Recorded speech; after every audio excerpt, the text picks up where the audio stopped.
Ecclesiastes 4. Again I looked and saw all the oppression that was taking place under the sun. I saw the tears of the oppressed, and they have no comforter. Power was on the side of their oppressors, and they have no comforter. And I declared that the dead, who had already died, are happier than the living, who are still alive. But better than both is the one who has never been born, who has not seen the evil that is done under the sun. And I saw that all toil and all achievement spring from one person's envy of another. This too is meaningless, a chasing after the wind. Fools fold their hands and ruin themselves.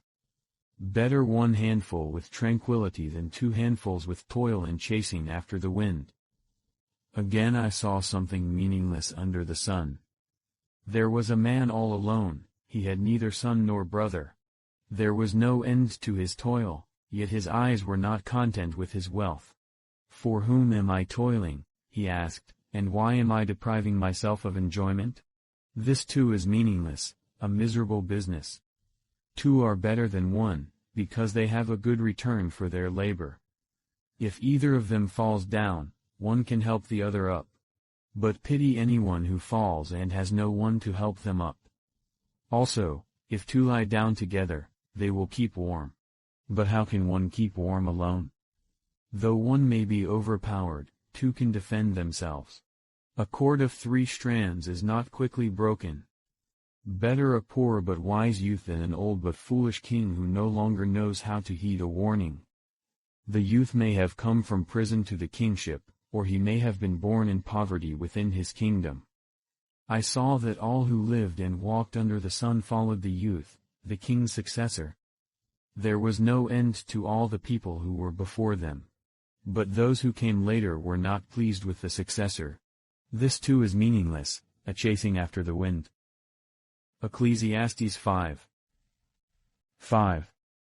Guard your steps when you go to the house of God. Go near to listen rather than to offer the sacrifice of fools, who do not know that they do wrong. Do not be quick with your mouth, do not be hasty in your heart to utter anything before God. God is in heaven and you are on earth, so let your words be few. A dream comes when there are many cares, and many words mark the speech of a fool. When you make a vow to God, do not delay to fulfill it. He has no pleasure in fools. Fulfill your vow. It is better not to make a vow than to make one and not fulfill it. Do not let your mouth lead you into sin. And do not protest to the temple messenger, my vow was a mistake. Why should God be angry at what you say and destroy the work of your hands? Much dreaming and many words are meaningless. Therefore fear God. If you see the poor oppressed in a district, and justice and rights denied, do not be surprised at such things, for one official is eyed by a higher one, and over them both are others higher still. The increase from the land is taken by all, the king himself profits from the fields. Whoever loves money never has enough, whoever loves wealth is never satisfied with their income. This too is meaningless. As goods increase, so do those who consume them. And what benefit are they to the owners except to feast their eyes on them? The sleep of a laborer is sweet, whether they eat little or much, but as for the rich, their abundance permits them no sleep. I have seen a grievous evil under the sun, wealth hoarded to the harm of its owners.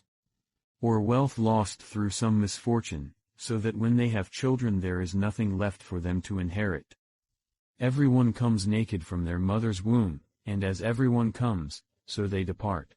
They take nothing from their toil that they can carry in their hands.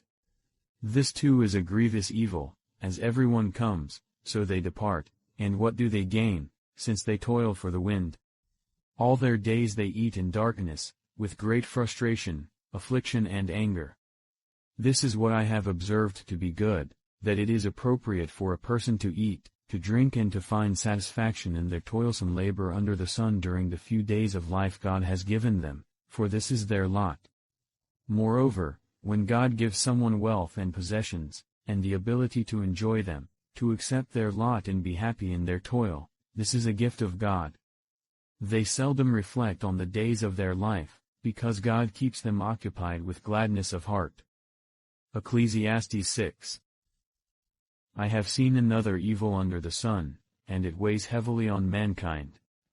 God gives some people wealth, possessions and honor, so that they lack nothing their hearts desire, but God does not grant them the ability to enjoy them, and strangers enjoy them instead.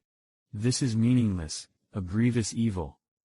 A man may have 100 children and live many years, yet no matter how long he lives, if he cannot enjoy his prosperity and does not receive proper burial, I say that a stillborn child is better off than he. It comes without meaning, it departs in darkness, and in darkness its name is shrouded.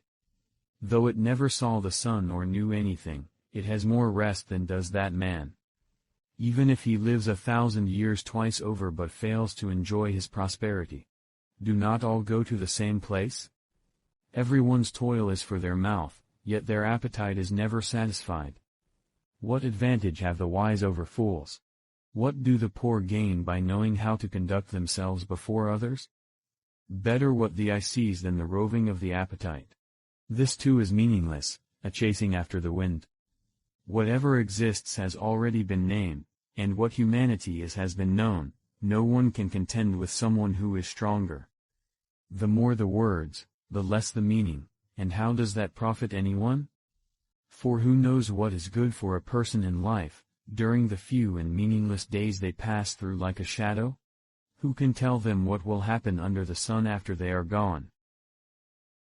The fear of the Lord leads to life, then one rests content, untouched by trouble. A sluggard buries his hand in the dish, he will not even bring it back to his mouth. Flog a mocker, and the simple will learn prudence, rebuke the discerning, and they will gain knowledge. Whoever robs their father and drives out their mother is a child who brings shame and disgrace. Stop listening to instruction, my son, and you will stray from the words of knowledge. A corrupt witness mocks at justice, and the mouth of the wicked gulps down evil. Penalties are prepared for mockers, and beatings for the backs of fools. Proverbs 20. Wine is a mocker and beer a brawler, whoever is led astray by them is not wise. A king's wrath strikes terror like the roar of a lion, those who anger him forfeit their lives. It is to one's honor to avoid strife, but every fool is quick to quarrel. Sluggards do not plow in season, so at harvest time they look but find nothing. Nevertheless, each person should live as a believer in whatever situation the Lord has assigned to them, just as God has called them. This is the rule I laid down in all the churches. Was a man already circumcised when he was called? He should not become uncircumcised. Was a man uncircumcised when he was called? He should not be circumcised. Circumcision is nothing and uncircumcision is nothing. Keeping God's commands is what counts. Each person should remain in the situation they were in when God called them. Were you a slave when you were called? Don't let it trouble you, although if you can gain your freedom, do so. For the one who was a slave when called to faith in the Lord is the Lord's freed person. Similarly, the one who was free when called is Christ's slave. You were bought at a price, do not become slaves of human beings.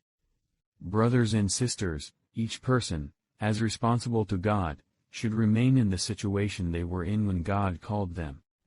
Now about virgins, I have no command from the Lord, but I give a judgment as one who by the Lord's mercy is trustworthy. Because of the present crisis, I think that it is good for a man to remain as he is. Are you pledged to a woman? Do not seek to be released. Are you free from such a commitment? Do not look for a wife. But if you do marry, you have not sinned, and if a virgin marries, she has not sinned. But those who marry will face many troubles in this life, and I want to spare you this. What I mean, brothers and sisters, is that the time is short. From now on those who have wives should live as if they do not. Those who mourn, as if they did not, those who are happy, as if they were not, those who buy something, as if it were not theirs to keep. Those who use the things of the world, as if not engrossed in them. For this world in its present form is passing away. I would like you to be free from concern. An unmarried man is concerned about the Lord's affairs, how he can please the Lord. But a married man is concerned about the affairs of this world, how he can please his wife. And his interests are divided. An unmarried woman or virgin is concerned about the Lord's affairs, her aim is to be devoted to the Lord in both body and spirit. But a married woman is concerned about the affairs of this world, how she can please her husband. I am saying this for your own good, not to restrict you, but that you may live in a right way in undivided devotion to the Lord.